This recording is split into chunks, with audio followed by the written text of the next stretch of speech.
Salut à toutes et à tous, c'est Jérémy de l'Académie SketchUp. Aujourd'hui, petite vidéo sur l'import AutoCAD et plus particulièrement sur le style un style particulier qui va permettre de ressembler comme deux gouttes d'eau à AutoCAD. Alors, pourquoi faire? Vous allez me dire, tout simplement si on n'a pas AutoCAD chez nous et qu'on a un simple petit viewer, c'est toujours pratique d'avoir le viewer d'un côté, donc ce que vous voyez à l'écran là, c'était Autodesk DWG TrueView 2018, d'accord? Très simple et efficace qui permet de voir le plan AutoCAD, mais on ne peut pas faire plus que le voir et voir les couleurs. Donc on voit quelques poutres en pointillés, on voit les plafonds en pointillés, on voit les traits d'axe, etc. Et puis surtout plein de couleurs différentes. Alors, quand on importe dans SketchUp, tout est noir, les pointillés ont disparu, c'est assez brutal.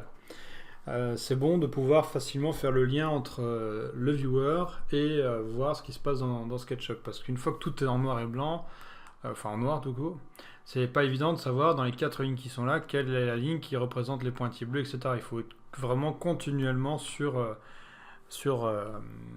la partie viewer. Donc ce qu'on va faire, c'est qu'on va faire un style et 2-3 réglages qui vont nous permettre de vite, très rapidement, avoir la même chose sur SketchUp.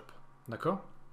Alors, pour commencer, 2-3 petites choses qu'on peut déjà vérifier, ce sont les éléments qui sont ici, c'est 2-3 petits éléments qu'on peut vérifier, qui sont par exemple les calques.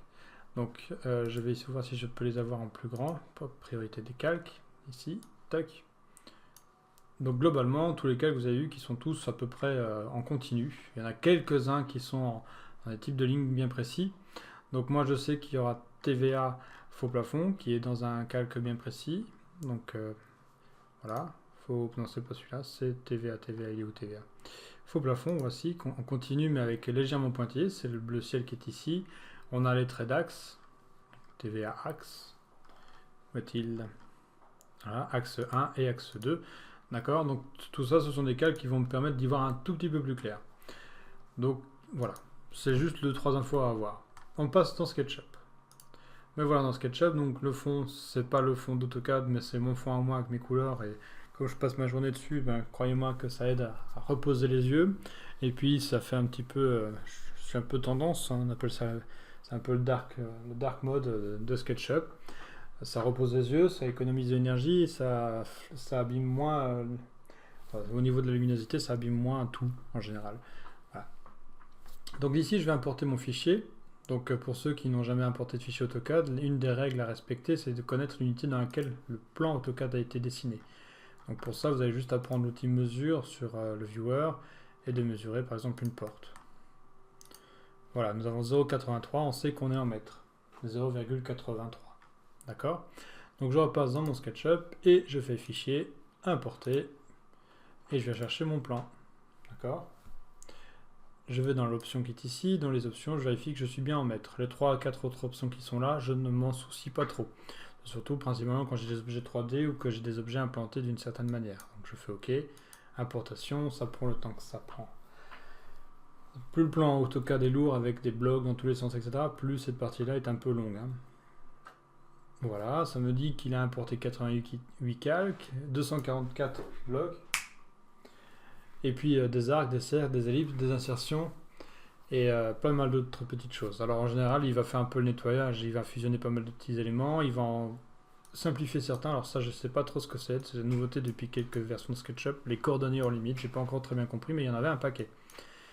Ensuite, les définitions de blocs qu'il va dégager, tout ce qui est texte, cote, bloc vide, bloc sans nom, etc. Tout ça, il va dégager et puis il va même dégager les zombies et autres. Le fichier est quand même assez balèze, vous voyez qu'on a quand même une belle quantité de crasse qui supprime. Donc on fait OK, le plan est en train d'arriver. Comme ma fenêtre de calque est ouverte, il faut lui laisser un peu de temps pour tout digérer. Donc les 3 fenêtres, je vous conseille quand même de les fermer avant d'importer le plan, c'est la fenêtre des calques, la fenêtre de la structure, où il y a les groupes et les composants qui apparaissent, et la fenêtre des composants. D'accord? Donc voilà mon plan. Alors mon plan est forcément, il est pas tout à fait en noir, il est en gris, parce que c'est la couleur de mon projet. Et vous voyez que le gris, c'est pas parfait. Alors que vous ayez du noir, du blanc ou du gris, globalement, ce qui est pénible, c'est le fait de ne pas forcément savoir qui fait quoi dans ce projet. D'accord? Voilà. Donc, ce que je vais faire maintenant, c'est tout simplement changer tout ça grâce au style.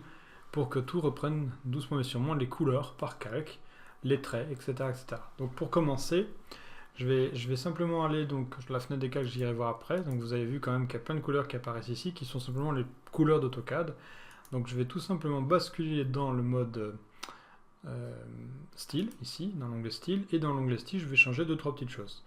Première chose que je peux changer éventuellement, c'est dans les arêtes, c'est de dire aux couleurs des arêtes qu'elles soient par matière. Et là, on commence déjà à avoir des choses qui ressemblent un peu plus à ce qu'on a prévu. D'accord? Donc ça, c'est assez simple et efficace. Alors surtout parce que, bon, pour le moment, tout est rose, alors qu'on a vu que sur le projet DWG, il y a quand même des plafonds en bleu, etc. Il y a quand même des plus grosses nuances de couleurs. Donc ça va se gérer. Donc je peux déjà, pourquoi pas, actualiser ou me créer un style à partir de là. SUCAD, DWG, par exemple. Tac. SUCAD, c'est SketchUp Academy, hein, pour ceux que ça intéresse.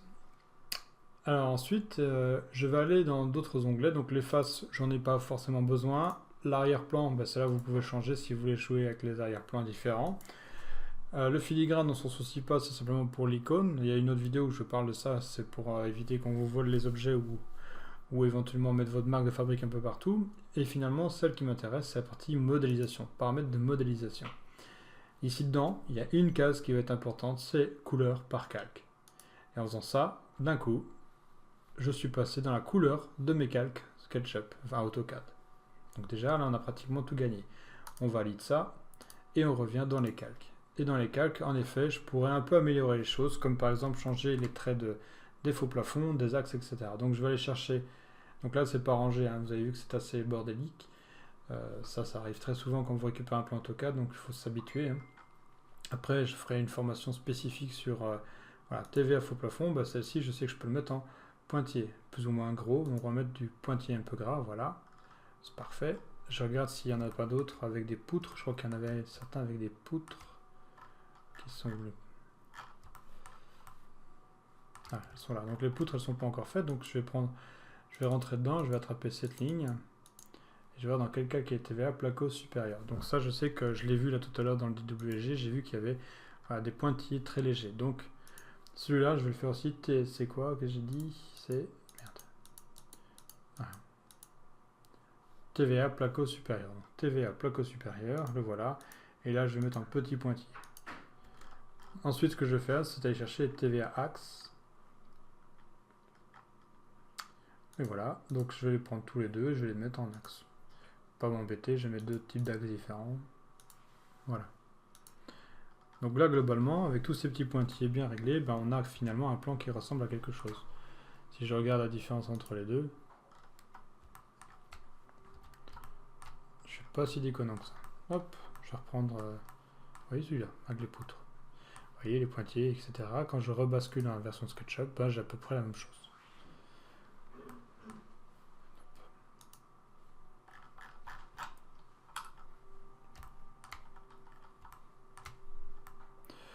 Voilà, tout simplement. J'espère que ça vous a plu. C'était très simple, c'était juste un petit truc comme ça, mais de temps en temps, c'est vrai que c'est pratique de mieux comprendre ce qui se passe ici plutôt que d'avoir tout en violet, tout en rouge ou tout en noir et plus savoir qui fait quoi. Surtout que quand, voilà, ici, vous voyez, vous vous rendez bien compte qu'on a plusieurs types de lignes et qu'en fait, ce qui va nous intéresser, la rouge, c'est pas la bleu ciel qui est sur l'arrière. Toutes ces petites choses, ça va vraiment vous aider à, je vais pas aller dire d'aller de l'avant, mais ça va vous permettre d'éviter quelques erreurs pénibles. Alors vous avez vu que j'arrête pas de zoomer un peu trop loin, donc à chaque fois que je zoome trop loin, je perds le plan. Alors la petite astuce, c'est donc déjà c'est de virer tout ce qui ne devrait pas être tout près, voilà, et éventuellement de faire un rectangle sur toute la surface. Alors le rouge, parce que j'aime bien avoir la version rouge pour voir que je suis en train de faire des erreurs, toc, en blanc, je groupe cet objet et je le verrouille. Et la petite astuce, c'est que maintenant, je peux aller dessus sans problème et voir toutes mes arêtes. Dans cette couleur ou dans une autre. Hein. Là, je l'ai mis en blanc, mais j'aurais pu la mettre comme mon fond de plan. C'est une façon de zoomer facilement. Petite astuce. Voilà, c'est pas mal. J'espère que cette vidéo vous a plu, vous a donné 2-3 petites techniques. Et je vous dis à une prochaine vidéo. À bientôt.